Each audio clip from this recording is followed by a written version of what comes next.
The story begins on Nirath, a lush planet thriving under two suns, where towering crystalline structures are intertwined with forests, and every element of Zyrian life harmonizes with the natural world. Ayla, a member of the Zyrian Council, stands on a high ledge overlooking her city as a soft, pulsating energy from the land itself lights up the evening. She reflects on the profound history of her people, the Zyrians, who have reached an era of unparalleled advancement without losing their bond with nature. This energy, the essence of Nirath, is revered, a lifeblood that connects all things and reminds the Zyrians of their ancestors' pledge to honor the planet. Tonight, however, Ayla senses something unsettling. A deep tremor, almost imperceptible, pulses through the essence, a disturbance that has no origin and no explanation. She feels an unease that disrupts the calm that Nirath has known for millennia, as if a shadow from a distant world is looming over their paradise. Out of the starry sky, a massive object breaches Nirath's atmosphere, a human spacecraft. The ship hovers ominously over the capital, casting a shadow over the landscape. Ayla and her people are in awe, their minds filled with curiosity, but also trepidation. Moments later, a transmission comes through, translated into Zyrian. Humanity's leaders introduce themselves, describing Earth's ruin, humanity's plight, and their desperate need for a new home. They claim they come in peace, but the urgency in their tone hints otherwise. When Ayla's father, Riven, a wise elder, warns her of humanity's history of conquest, she dismisses it. To the Zyrian Council, aggression seems implausible until humanity's ultimatum is laid bare. Surrender a large portion of Nirath, or face conflict. Tensions escalate quickly. Ayla tries to negotiate, speaking with Captain Marcus Lee, the human leader, who appears earnest but reveals humanity's desperation. Earth's environment is in ruins, and humanity's extinction is a real threat. With resources dwindling, the humans cannot afford negotiations that could last for years. Ayla realizes the true cost of their peaceful approach. Nirath may be conquered if the Zyrian Council doesn't act soon.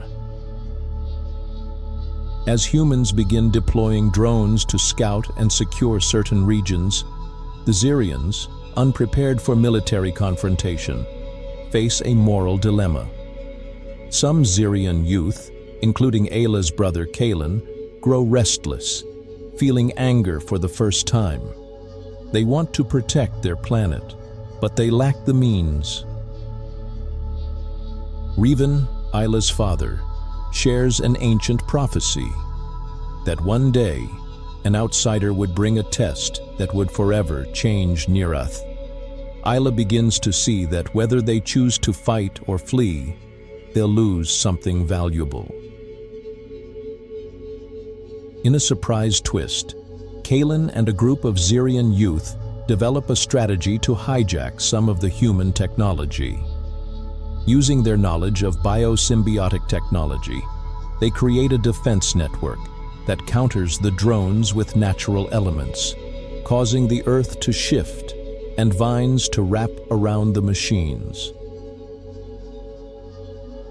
The humans are astounded by the Zyrians' knowledge of organic tech, something humanity has long forgotten. Seeing their plan failing, Captain Lee decides to lead a risky ground expedition to speak directly with the Zyrian Council. He and Ayla engage in a heated confrontation, where he reveals that humanity doesn't have months to wait.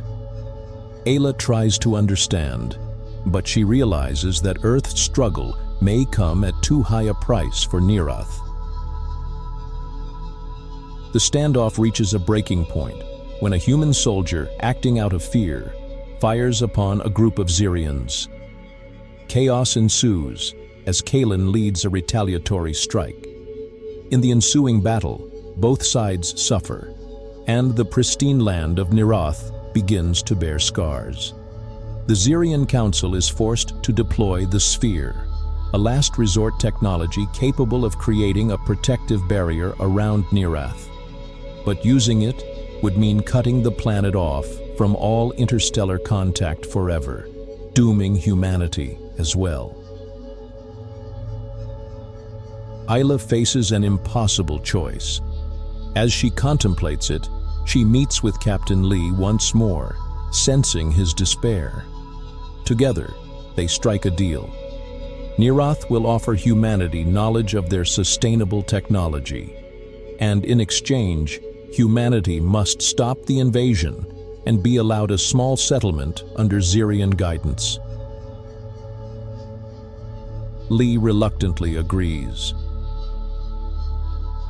As the humans retreat to their newly assigned settlement on Nirath, a tentative silence settles across the land. Scars from the brief clash still mar the Zyrian fields, but Ayla and her people work to heal them, coaxing life back into the soil. Yet the devastation has left something intangible, an imprint on the Zyrians' collective psyche.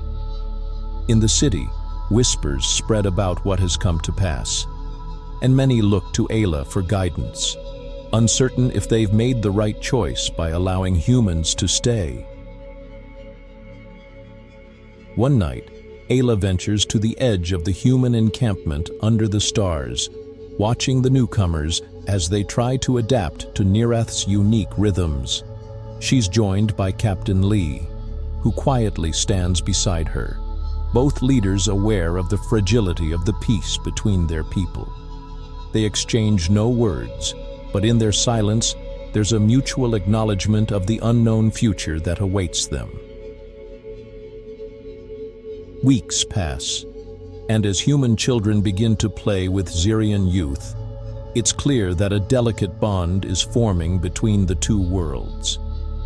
Ayla's people, though wary, find a sense of purpose in teaching humanity what they once thought would be a secret, forever buried. They give, carefully, piece by piece, the knowledge of living with the land, rather than against it. As Ayla returns to her city one evening, she reflects on the changes unfolding around her. She stands on the same high ledge, gazing out over Nirath, feeling the familiar pulse of the essence beneath her feet. For the first time since humanity's arrival, the tremor is gone. She smiles softly, sensing that perhaps Nirath itself is welcoming these newcomers. And as the twin suns rise, casting a radiant glow over the land, Ayla whispers a silent promise to her ancestors, that she will guide this fragile piece with all the wisdom her people have preserved. The universe, she realizes, is vast and ever-changing. And though the Zyrians have chosen peace, they now hold the hope that both civilizations might forge a future worthy of their shared galaxy.